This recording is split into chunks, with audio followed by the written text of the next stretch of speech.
partiront dans l'un des paradis français des randonneurs. Le GR 400 dans le massif du Cantal offre un voyage inoubliable sur les flancs du plus grand volcan d'Europe, au plus près des marmottes et des producteurs de fromage au savoir-faire ancestral.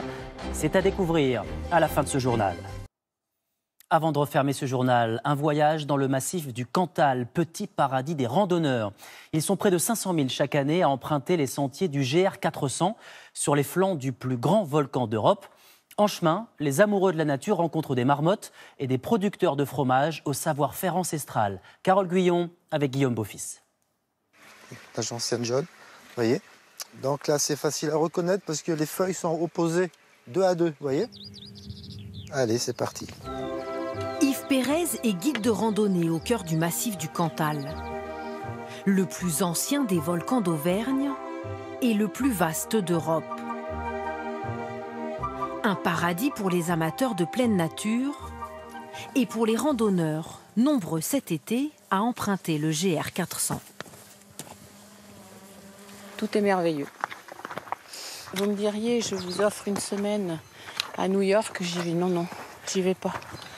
Je veux pas les grands buildings, je veux pas les grands trucs, les constructions et tout ça. Je veux de la nature. Voilà. L'objectif du groupe, réussir à apercevoir des marmottes. Mais l'animal est farouche et plus observateur que l'homme. On entend les marmottes siffler. Ah ouais. Donc elles ont vu du monde. Ici, à 1600 mètres d'altitude, les animaux ont de quoi vivre paisiblement. Au cœur du cirque de Mandaille, murmurent les sources de la Jordanne.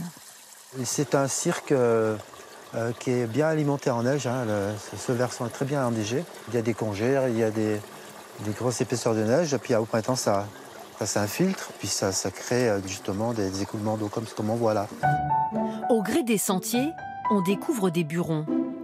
Ces anciens chalets d'alpage en pierre servaient autrefois aux éleveurs. Juste après la traite des vaches, ils y fabriquaient directement du fromage. Aujourd'hui, les randonneurs s'en servent pour se reposer à l'ombre. Il y a des gens qui viennent dormir, qui viennent passer en rando, ils font plusieurs randos, ils dorment là. On voit, il y a des matelas. Il a laissé des matelas, c'est ça. Il y a des matelas, ouais. Et après une pause bien méritée, la traque aux rongeurs peut reprendre. Elle doit être au frais. On cherche les marmottes. Parce qu'on a fait une randonnée pour les voir. On les a entendues, mais pour l'instant, on ne les a pas vues. Faut surtout pas se presser. Et pas regarder l'horizon. Pourquoi ? Parce que je me suis aperçue de ça. Quand vous voyez qu'il faut monter tout ça, ça vous casse, quoi. Mais après plus de 3 heures de marche, enfin, la récompense. À 10 mètres, il y a un rocher et il y a une marmotte qui est posée dessus, d'accord ? En 1989, une centaine de marmottes des Alpes est relâchée.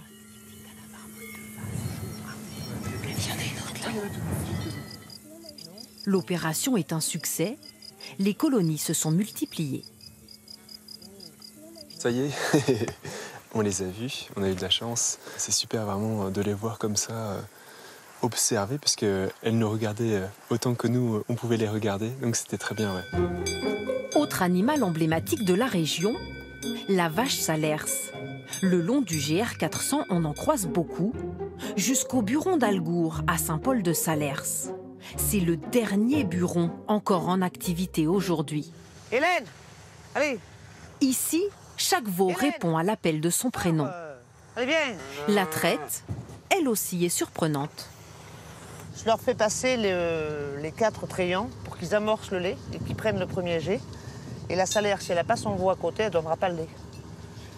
Donc je leur fais bien prendre le premier jet et après je vais l'attacher. Marie-Jo et Guy Chambon ont un troupeau de 50 vaches, bien loin des laiteries industrielles. Un travail à l'ancienne qui se pratique souvent sous le regard des touristes. C'est beau, c'est authentique. Ah oui, Hein? oui, oui. Et puis c'est vrai, c'est les derniers de la région Oui, à voilà. faire ça, donc voilà, faut les encourager. Le salers AOP est fabriqué artisanalement au buron. Vous allez goûter du tradition salaire d'octobre 2019.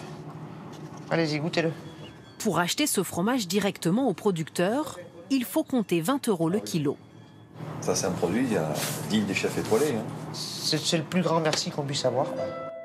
Lorsque ces derniers buronniers partiront à la retraite, c'est un savoir-faire ancestral apparu au XIIIe siècle qui pourrait bien disparaître.